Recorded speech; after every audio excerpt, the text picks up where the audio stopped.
Well, hi, everybody. I'm back with Women Who Encountered Jesus, and we're going to be looking again at Mary of Bethany.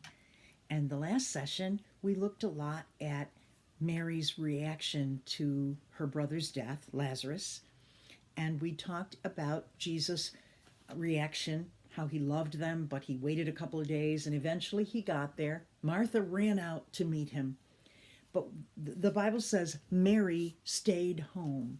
And we have to wonder, did Mary kind of lose hope a little bit, or was she just grieving, or we don't really know why she didn't go out to meet Jesus.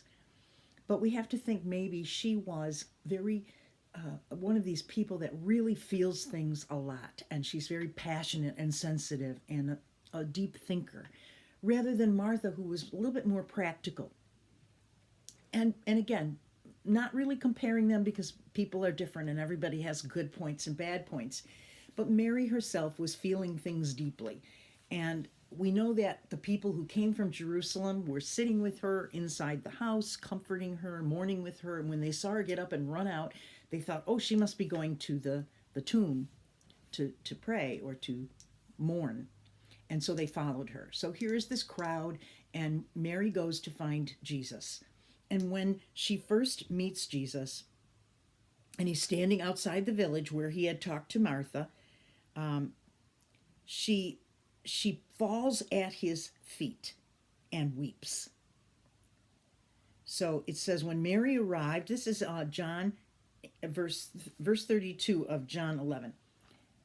When Mary arrived and saw Jesus, she fell at his feet and said, Lord, if only you had been here, my brother would not have died.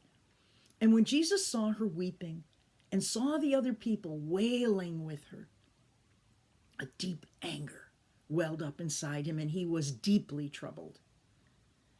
Where have you put him? He asked. They told him, Lord, come and see. And then Jesus wept. It seems as though, to me anyway, that there's something about Mary of Bethany and her feelings that just touched Jesus and brought him to a very human reaction of anger at the situation and deeply troubled at what was going on, and eventually sorrow because he wept. So it feels as though Mary brought this out in Jesus a lot more maybe than Martha or some of the other people did. Because of her feelings, Jesus had a connection with her, and he started to really be compassionate and sympathetic with what she was feeling and these other people that were wailing. And yesterday, in the last session, we had also read a verse from Hebrews 4 that talks about the fact that we have a high priest who can sympathize with our weaknesses, and that's Jesus. Okay, but what I did was go back and read that again, that same verse, Hebrews 4, 15 to 16, but I read it in the Message because, again, I want a real human reading of this, a translation or a paraphrase that maybe could get me in touch with what Jesus is feeling. And here's what how the Message paraphrases that version, or that translation of Hebrews 4, 15 to 16. Now that we know what we have, Jesus, this great high priest with ready access to God, let's not let it slip through our fingers. We don't have a priest who's out of touch with our reality. He's been through weakness and testing, experienced it all but the sin. So let's walk right up to him and get what he is so ready to give. Take the mercy, accept the help. This is a wonderful translation of this, or paraphrase of it, because it makes us realize that the point of this is Jesus understands, and he is accessible to us, and we can be confident going to him. We can be confident that he is our advocate with the Father because he's our great high priest. And the best part about it is he's not a high priest that's removed from us and kind of serious. No, he's a high priest who gets it in the best way that we can ever get it. We can say he understands our weaknesses, he understands our temptations, he understands our human frailty, he just understands what we go through. And he looked at Mary and he understood their emotions. He felt with them their sorrow. He felt Mary's passion and her despair. And it made him cry. I mean, he looked at the tomb and he cried. He just cried for the whole situation. There's so much about this that can give us a lot of hope that we have a God who really cares. And that's partly why I think this is in the Bible, to remind us that this whole story reminds us of how much Jesus cares. So now he's going to do the miracle. So back to John 10, or 11, I mean. Back to John 11. He goes to the tomb and he says that he's going to open up the tomb. Okay? And it says Jesus was still angry as he arrived at the tomb. Okay? He was still all stirred up and upset. This wasn't just a fleeting thing. He felt it deeply. So he was still angry when he arrived at the tomb. And the tomb was a cave with a stone rolled across its entrance. "Roll the stone aside," Jesus said. But Martha, the dead man's sister, protested, "Lord, he's been dead for 4 days. The smell will be terrible." She's saying, "I don't want that stench, do you?" She still doesn't understand that Jesus is going to do a miracle that is going to amaze all of these crowds of people. And so then Jesus says, "Didn't I tell you that you would see God's glory if you believe?" Faith, that's what he's saying. Martha, have faith. I know what I'm doing here. So they rolled the stone aside, and then Jesus looked up to heaven and said, "Father, thank you for hearing me. You always hear me, but I said it out loud for the sake of all these people standing here so that they will believe you sent me." It's so obvious that Jesus is going to do a miracle here. He's making it even more obvious to everybody around him by saying this prayer out loud. He didn't have to say it out loud. He could just say, "Father, your help," or whatever he needed to do to communicate with the Father. But instead, he says this prayer out loud because he wants everybody around to understand what's happening here. What's happening here is Jesus, as God, is drawing on the power of God the Father to do this miracle.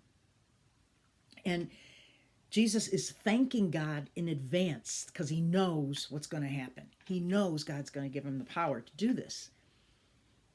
Often when we pray about something and we're asking for a miracle, we don't thank God in advance for what he's going to do because he will do the right thing. He has said he will answer prayer. So sometimes we need to start thanking him even before we actually see the results. And that's what Jesus is doing here. He's thanking God the Father aloud so that everyone will hear and believe. The primary purpose of this miracle was not so much to help Martha and Mary, although he loved them and he loved Lazarus too. And he was saddened by their grief. But that wasn't the primary purpose of the miracle. The primary purpose of the miracle was for the benefit of the crowd to demonstrate that God the Father was giving his power to Jesus the Son, and that Jesus had a oneness with the Father, and that he in truth was God and had power over death. The second purpose was to have this crowd around so there was witnesses. He wanted the disciples to witness it. He wanted Mary and Martha to witness it, and he wanted this crowd of Jews to witness it. Why? So they would tell others. Okay? The third reason is he knew that this kind of a miracle would draw more believers unto him because they would see that he truly was God and truly was the Messiah. So there was an element of that as well.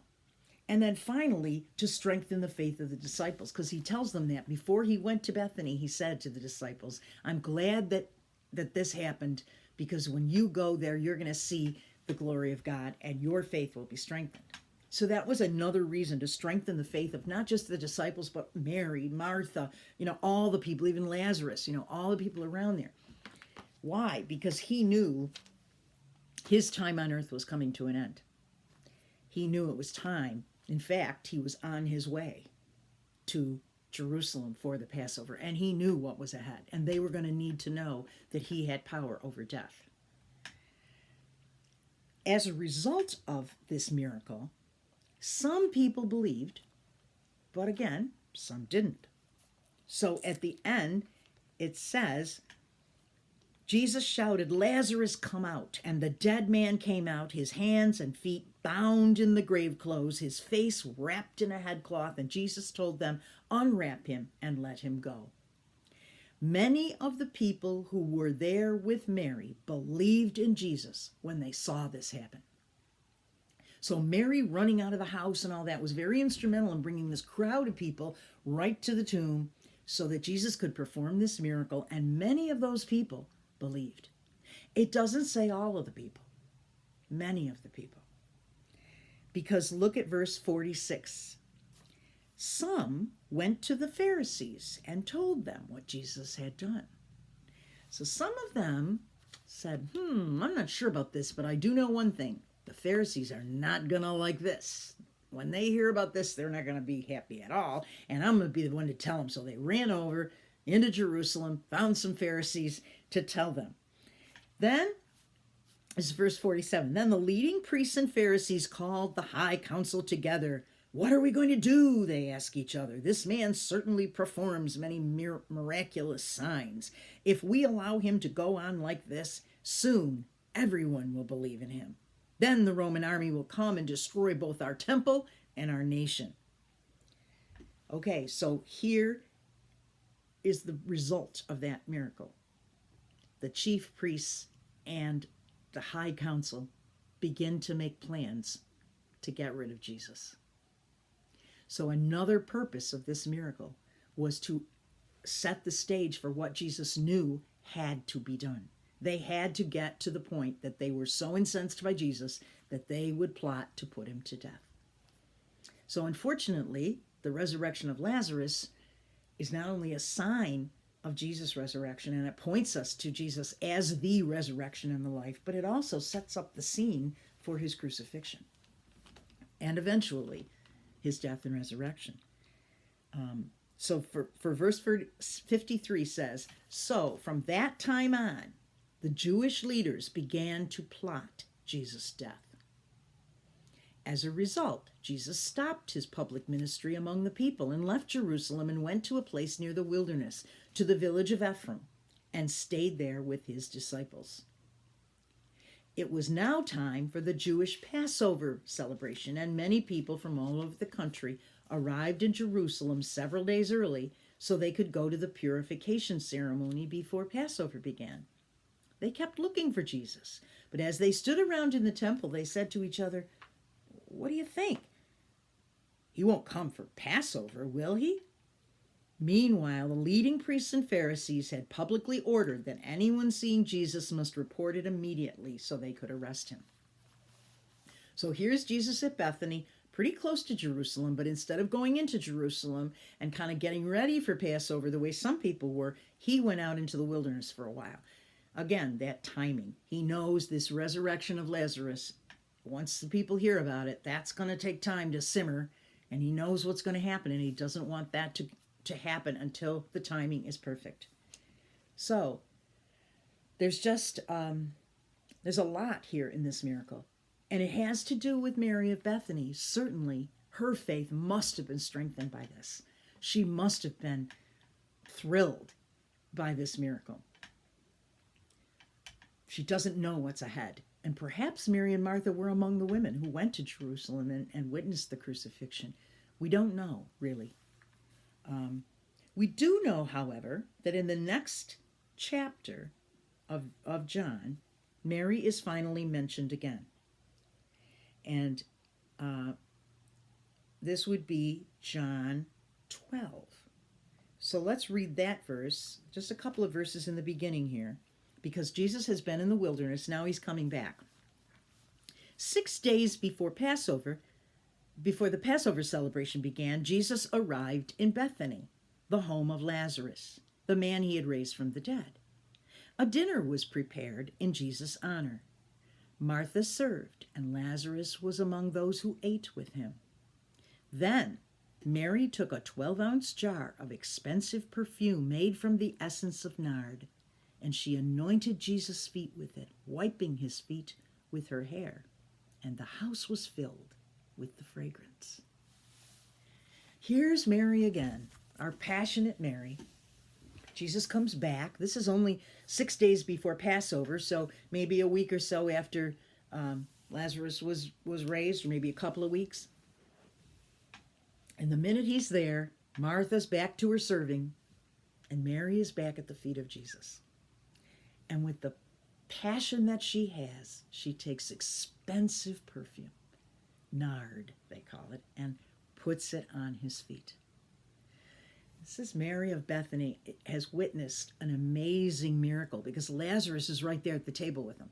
So it must have been a reminder, about the love Jesus had for them, that he came and he rose, he resurrected Lazarus, their brother. I mean, they must have been, both Mary and Martha must have been just overwhelmed with gratitude and joy. And it's a great story of Mary. And eventually we're going to do one more session on Mary of Bethany and examine a little bit this perfume that she puts on his feet and the reasons why she was sitting at his feet, worshiping really him in this way and showing her gratitude. So in the next session, that's where we're going to be. And I hope you have a wonderful day.